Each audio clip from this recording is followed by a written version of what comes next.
Olá pessoal, bom dia! Eu quero primeiramente agradecer o convite de estar aqui com vocês no Erasto no dia de hoje.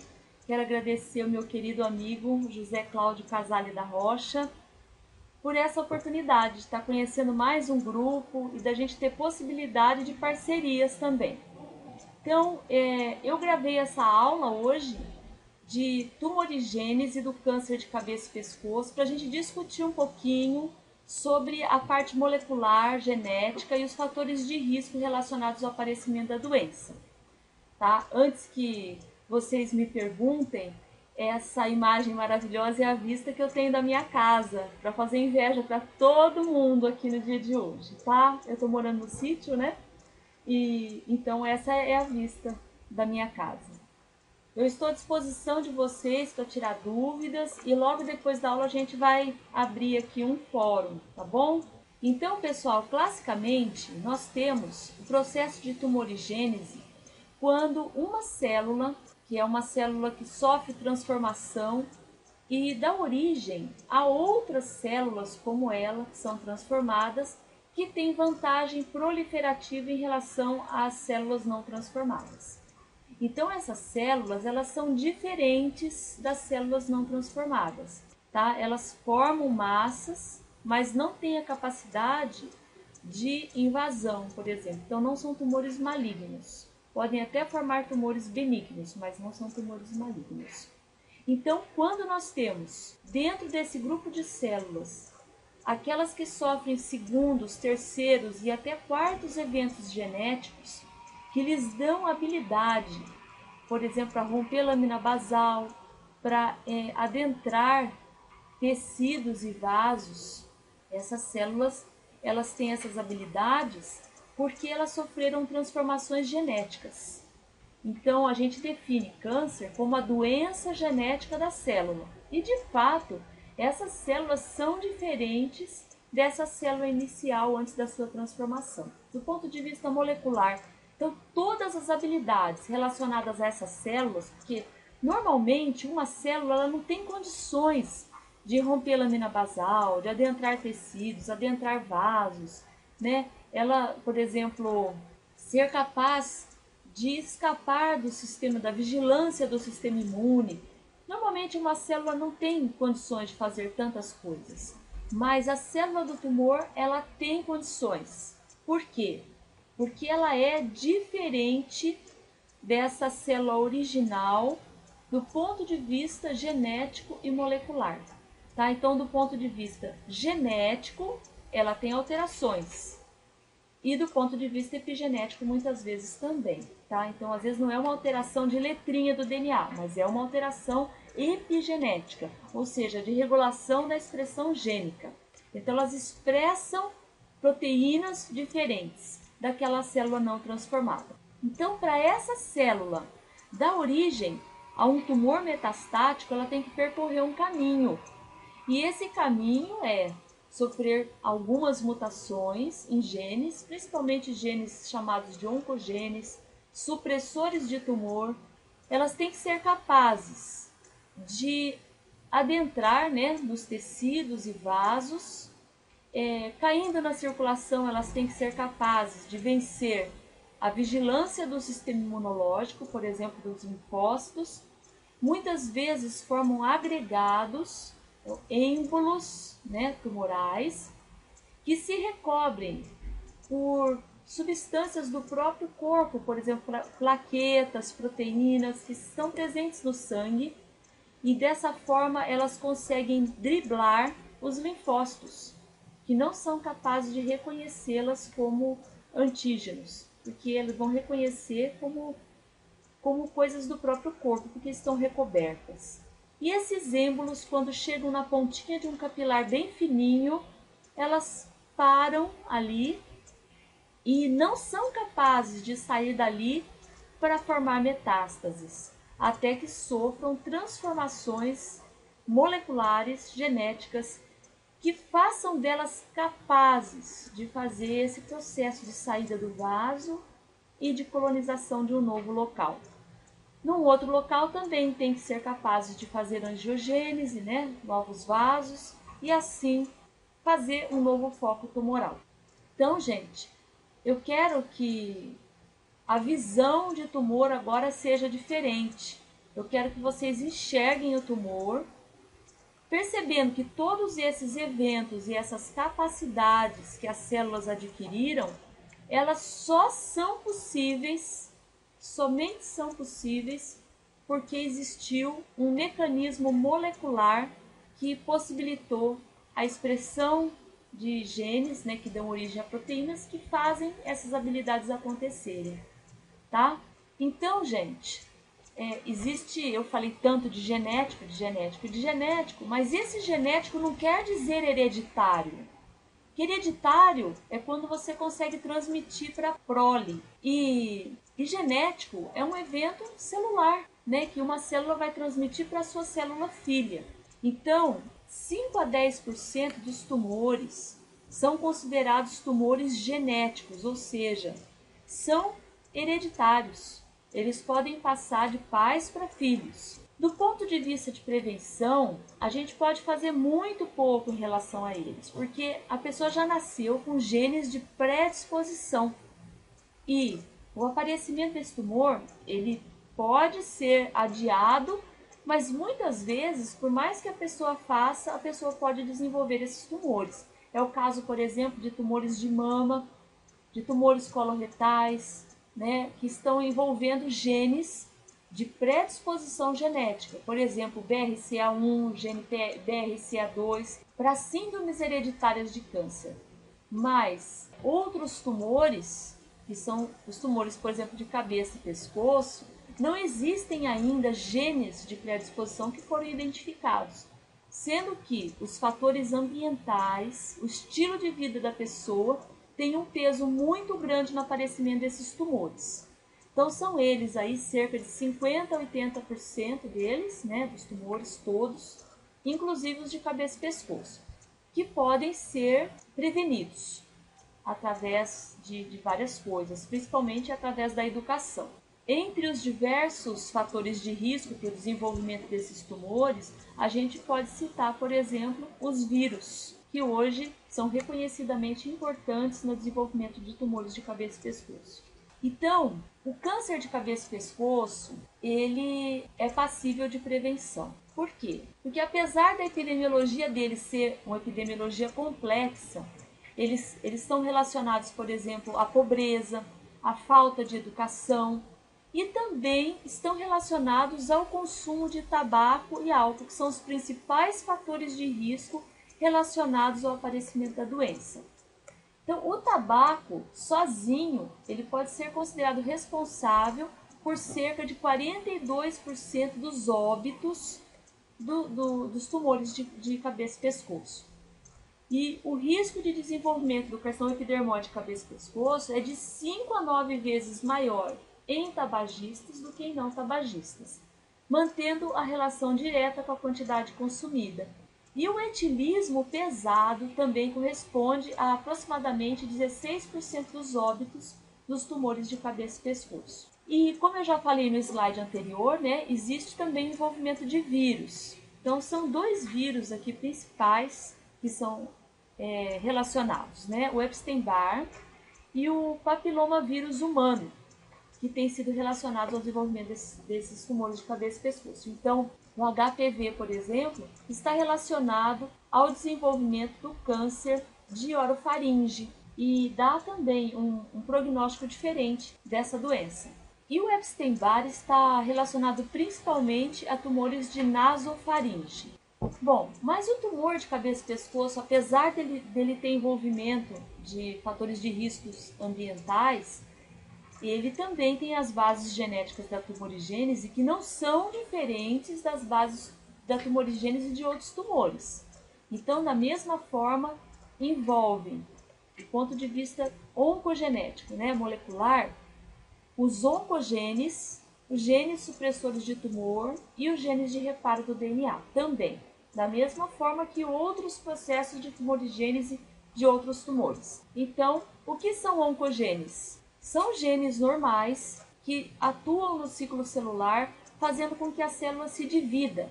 Por exemplo, aqui são exemplos de oncogenes, o gene RET, o gene MYC, o gene RAS, que estão envolvidos na tumorigênese de diversos tumores. Os genes supressores de tumor são aqueles que atuam na parada da proliferação. Então, são genes importantes no desenvolvimento de tumores e também na regulação do ciclo celular.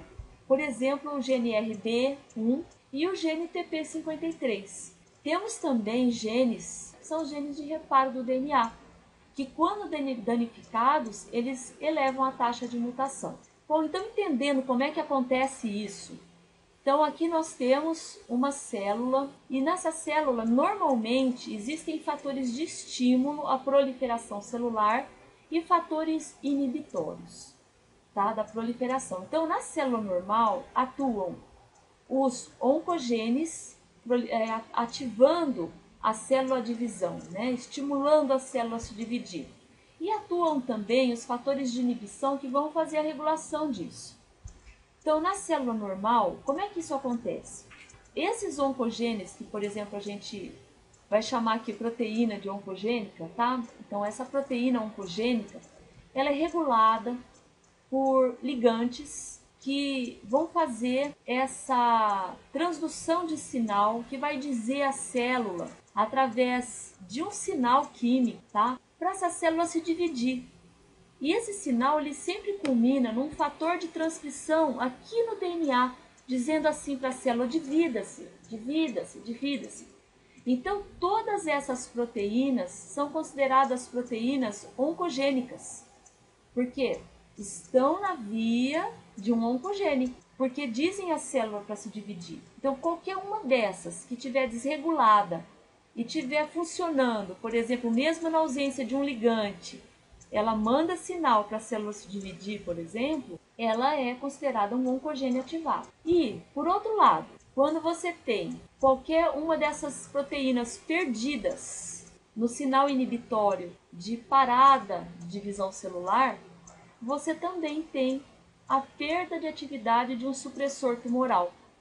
Então vejam que interessante. Aqui, por exemplo, também tem regulação no receptor de membrana, que culmina numa transdução de sinal aqui, que culmina aqui num fator de transcrição de proteínas de inibição da divisão celular. Então, na célula normal, tem aquele que estimula e aquele que inibe. Mas na célula tumoral, nós temos aquele que estimula desreguladamente e aquele que tem a perda de inibição, tá? Então, em princípio, uma célula tumoral funciona assim. Então, mas o que faz uma célula normal se tornar uma célula de tumor? Então, nós temos a radiação ionizante, que vocês veem muito, né, em tumor de lábio, por exemplo. Aí no sul, né, as pessoas são descendentes de alemães e tal.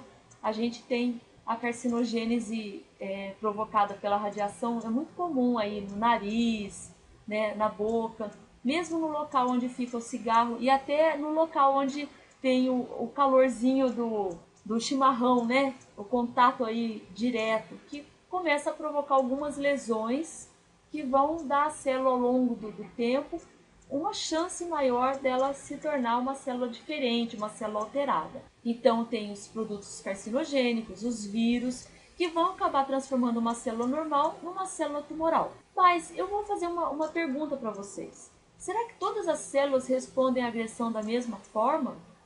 Então, dentro de um organismo, elas até podem responder da mesma forma, mas esses produtos carcinogênicos e mesmo viroses, elas podem estar atuando, radiação também, elas podem estar atuando em locais diferentes do genoma.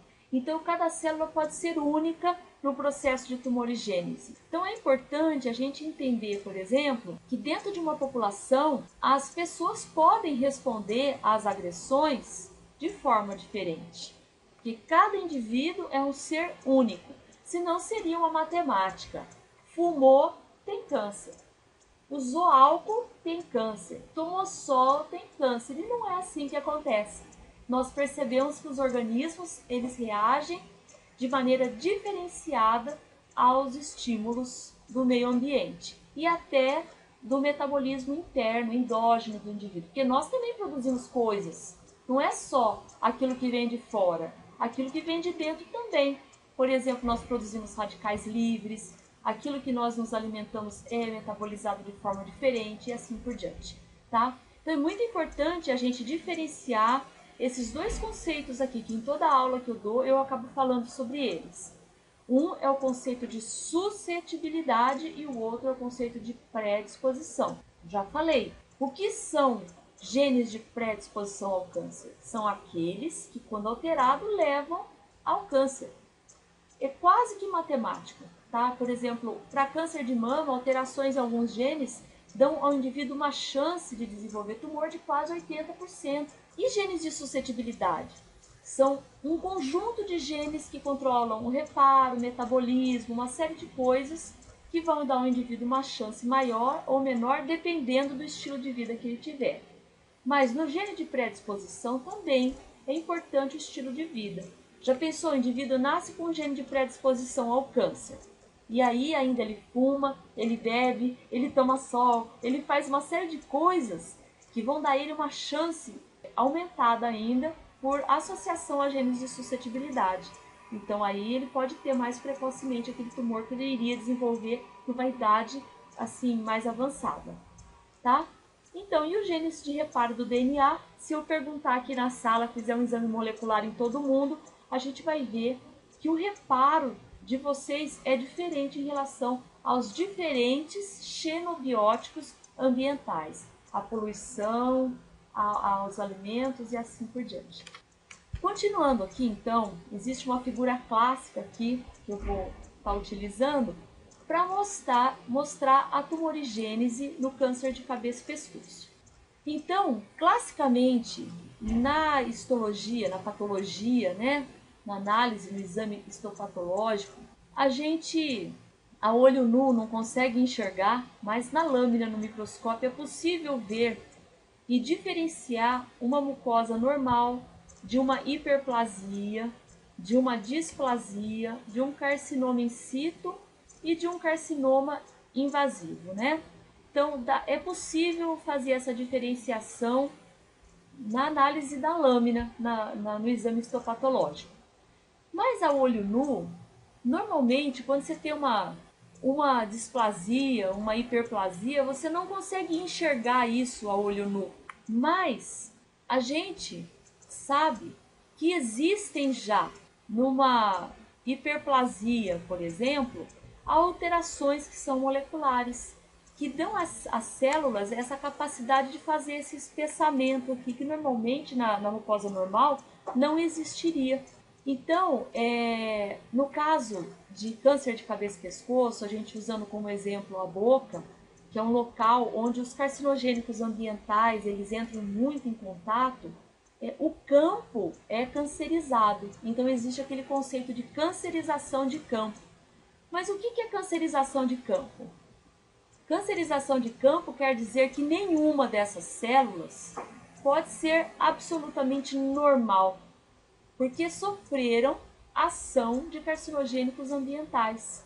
Tá? Isso não quer dizer que todas essas células vão desenvolver câncer, mas pode dizer que muitas dessas células já estão num processo pré-maligno.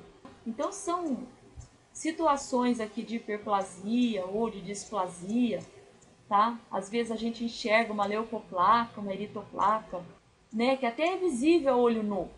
Mas isso quer dizer que essas células estão muito alteradas do ponto de vista molecular, mas isso não quer dizer que seja já um tumor.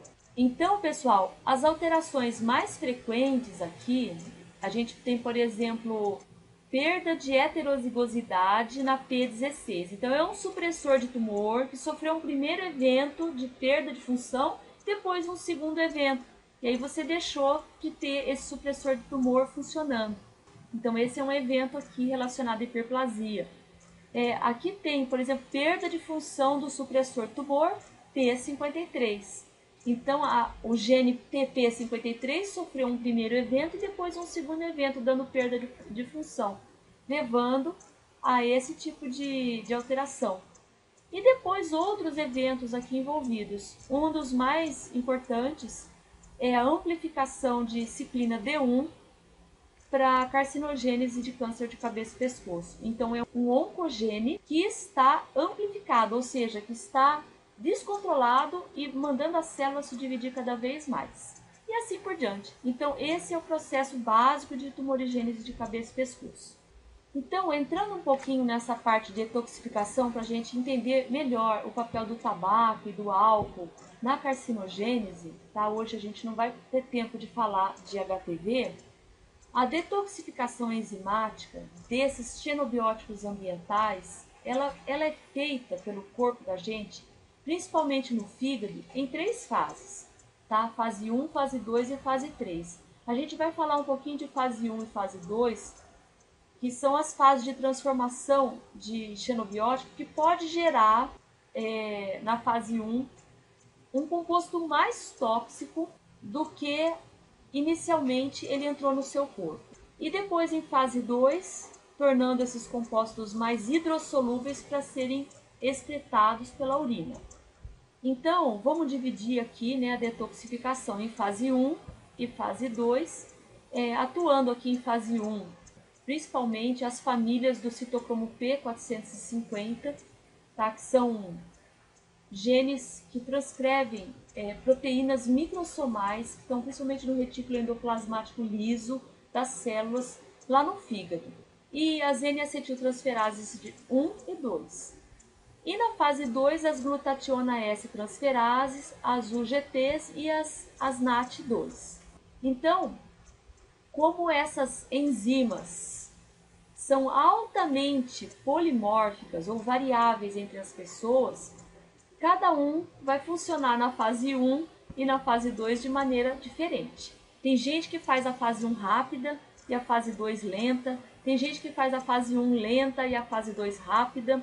Tem gente que faz lenta e lenta, rápida e rápida e assim por diante.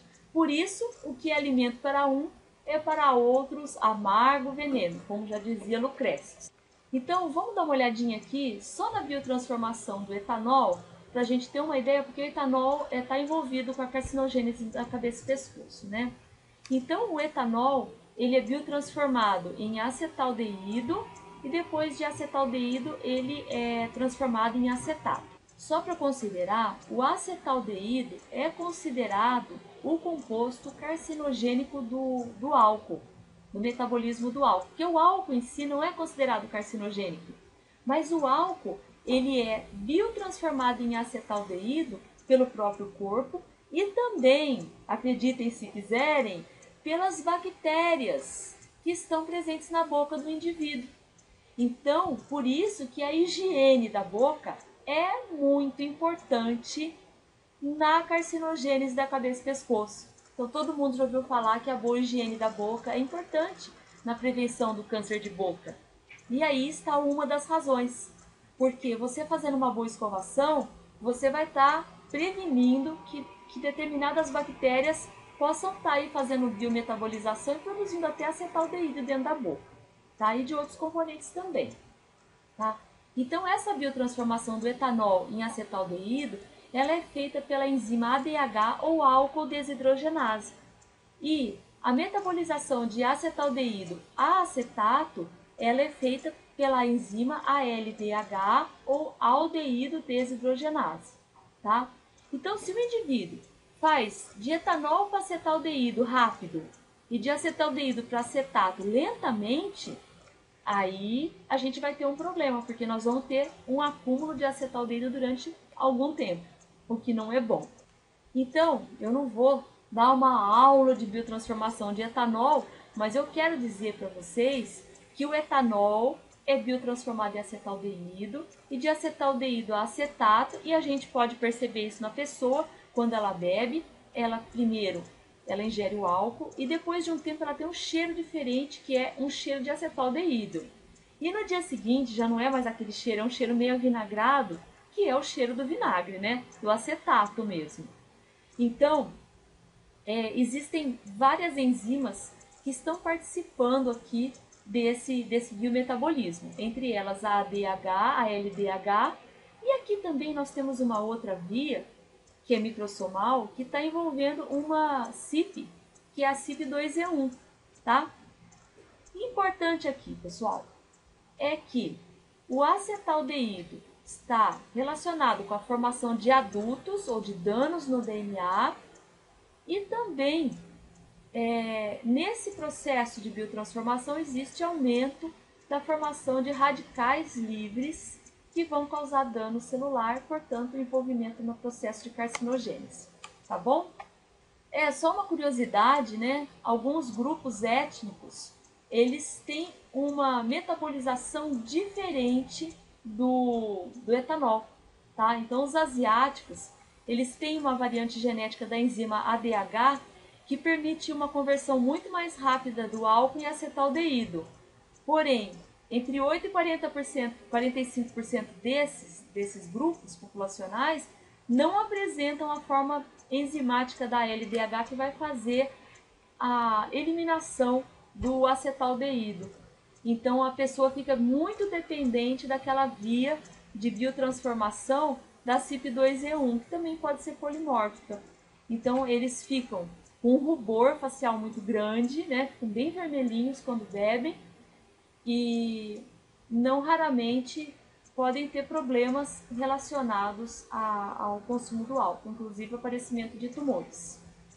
Em relação ao uso do tabaco, nós sempre ouvimos falar que são 4.700 substâncias químicas, né, que estão presentes no tabaco, mas tem um artigo que saiu em 2012 que diz que são 7.000 substâncias diferentes presentes no tabaco e muitas dessas são carcinogênicas, inclusive muitas desconhecidas. Esse artigo aqui, de Graham, 2012. Uma das substâncias que estão relacionadas à carcinogênese da cabeça e pescoço e relacionada ao hábito tabagista, que também está presente no churrasco, olha aí o pessoal do sul, hein? É o benzopireno, tá? Que é um produto da queima do tabaco. Então, o benzopireno é essa molécula linda, cheia de anéis aromáticos aqui, né? Que é metabolizada pelo citocromo P450, né? Por enzimas CYPs. E na primeira metabolização forma o que nós chamamos de benzopireno 7,8-epóxido. Olha o oxigênio aqui, né? Você vê que os anéis mesmo são alterados, né? O que é a alteração de biometabolização é mínima aqui, ó. Forma um epóxido. Depois, esse epóxido é biometabolizado ainda e forma um diol, abre aqui, né? Forma um diol, depois outra enzima do P450 vai formar um diol, 7,8-diol, 9,10-epóxido. Então, tá aqui. Essa molécula é muito pior do que essa que entrou aqui inicialmente. Então, pelo processo de detoxificação do organismo, eu vou ter uma molécula que vai ter afinidade com o DNA e vai se ligar aqui, principalmente a guanina do DNA. Então, só para a gente ter uma ideia do que é isso, ó, esse benzopireno é uma substância pró-carcinogênica do tabaco, que é biometabolizada, tá? Sofrendo aí as diversas alterações até se transformar num carcinogênico poderoso final, graças ao sistema de detoxificação do nosso organismo envolvendo esses montes de CYPs, de substâncias aqui. E a GST, que é de fase 2, que é de detoxificação, que vai levar para a excreção. Tá? E quanto mais rápido isso acontecer, melhor para o nosso corpo. Então aqui só mostrando um dano no DNA, tá? Porque o benzopireno agora, que é o 7,8-diol, 9,10-epóxido, está grudado aqui no nosso DNA, causando alteração. Então, gente, do ponto de vista genético e ambiental, nós podemos ter os genes pesando muito e outros fatores pesando menos, ou podemos ter uma situação contrária, onde o ambiente é muito mais importante do que a parte genética. Na carcinogênese de cabeça e pescoço, parece que o ambiente tem um peso muito grande. Em outros tipos de tumor, por exemplo, câncer de mama, coloretal, familiares, de herança mesmo, são as síndromes genéticas do câncer, a parte genética tem um peso muito grande e o ambiente tem um peso menor. E para algumas pessoas, a genética e o ambiente estão aqui equilibrados, dando um peso muito grande. Além disso, pessoas até gêmeas, idênticas, que teriam geneticamente o mesmo fator de risco podem ter a regulação da expressão gênica de seus genes, dando alterações consideradas alterações chamadas epigenéticas. Então não são alterações nas letrinhas do DNA, mas são alterações que podem provocar disfunções nos seus genes. Então, pessoal, o que influencia na expressão gênica e no aparecimento de tumores?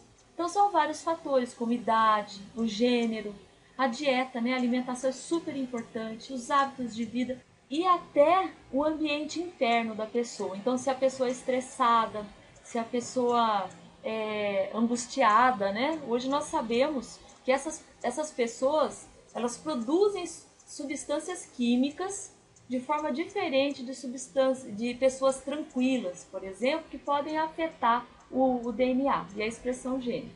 Então, pessoal, hoje eu vou parando por aqui para não ficar uma aula muito longa. Em outras oportunidades a gente pode estar conversando melhor sobre o assunto, tá bom? E eu quero agradecer a paciência de vocês e vou estar à disposição agora em seguida no fórum para a gente tirar alguma dúvida. E o Zé Cláudio está aí para me apoiar, tá bom? Um abraço bem carinhoso para todos vocês, foi um prazer estar aqui, estou muito feliz, tá bom? Um beijo!